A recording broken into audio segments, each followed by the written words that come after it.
আসসালামু আলাইকুম। হাসিনাস কুকিং স্টাইলে আপনাদের সবাইকে স্বাগত।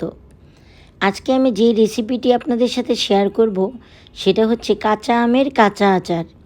এই জন্য আমার লাগছে একটা শুকনো তাওয়ায় বা ফ্রাই প্যানে কিছু ধনে, কিছু গোটা জিরে, কিছু গোটা লাল সরিষা আর পাঁচফোড়ন।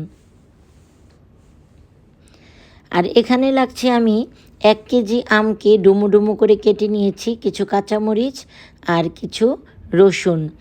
এই আমগুলোকে আমি ব্লেন্ডার জারে দিয়ে দেব। চাইলে এই আচারটা আপনি কুচানো আম দিয়েও করতে পারেন, কিন্তু আমি কুচানো আম না দিয়ে একটু থেতলে দিলাম, যেহেতু আমটা একটু পেকে গেছে কিন্তু টক কিন্তু। তো আমি এখানে সব একসাথে ব্লেন্ড করে নিলাম, হালকা থেতো করে নিলাম। দেখতে পাচ্ছেন কীরকম থেতো হয়েছে, কিছু কিছু আস্ত আছে, মরিচও কিছু আস্ত আছে, রসুনও কিছু আস্ত আছে। এরকম কোয়ান্টিটির আপনি করে নেবেন যাতে এরকম থাকে, এবং এটা যাতে একেবারে কি বলে পাল্প আকারে হয়ে না যায়, একেবারে ম্যাশ হয়ে না যায়। তো এরকম করে আমি আমটাকে রেখে তারপরে এটাতে আমি কিছু মশলা অ্যাড করব। এই আমটা আপনি বছরের পর বছর বলবো না, মাসের পর মাস আপনি বাইরে রেখেও খেতে পারবেন।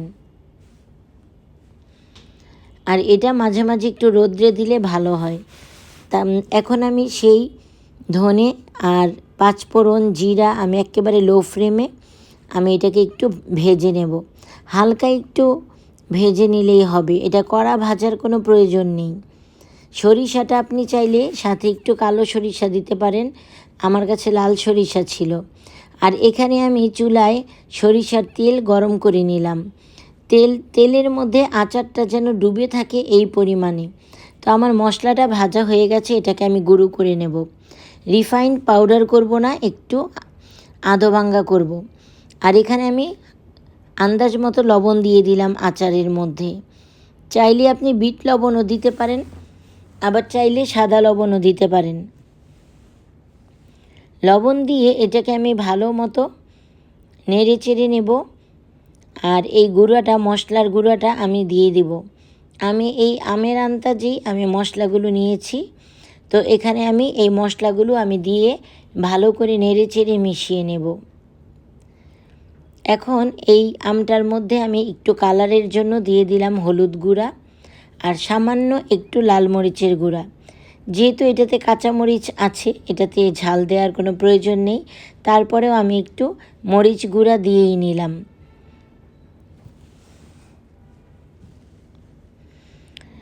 সাথে কিন্তু আমি অল্প একটু চিনি দিয়েছিলাম, সেটা ভিডিও করা হয়নি।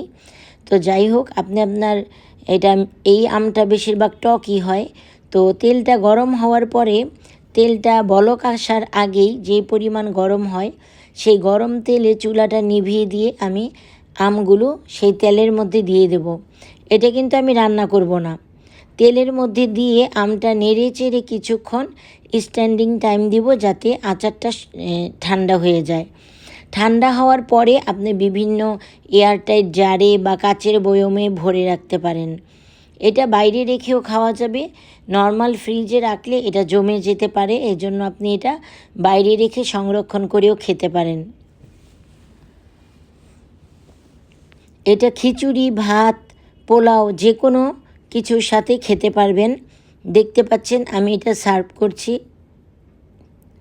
দেখার সৌন্দর্যের জন্য আমি একটা সুন্দর একটা সার্ভিং কাপের মধ্যে সার্ভ করে নিলাম, আর একটা বয়মে ভরে নিলাম। আচারটা দেখতেই কত লোভনীয় লাগছে, তাই না? এই মরিচের জায়গায় আপনি কিন্তু চাইলে নাগা মরিচ বা বোম্বাই মরিচও 2-3টা, 1 কেজি আমের কোয়ান্টিটি হিসেবে 2-3টা দিতে পারেন। তো দেখতে পাচ্ছেন যে সরিষার তেলের পরিমাণ কতটুকু দিয়েছি আমি, আন্দাজ করে এভাবে দিয়ে নেবেন, তাহলে দেখবেন আচারটা খেতে অনেক মুখরোচক হবে।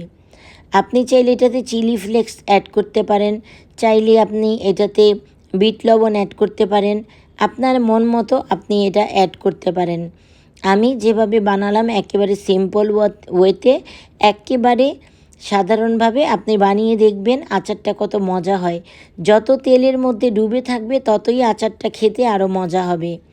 আমার বাসায় যারা গেস্ট এসেছিল তারা কিন্তু আমের আচারটা খেয়ে খুব প্রশংসা করেছে এবং আমার কাছ থেকে রেসিপিটাও চেয়ে নিয়েছে। তো আপনারাও বানিয়ে খাবেন এই সহজ আমের আচার। আজ এ পর্যন্তই। আল্লাহ হাফিজ।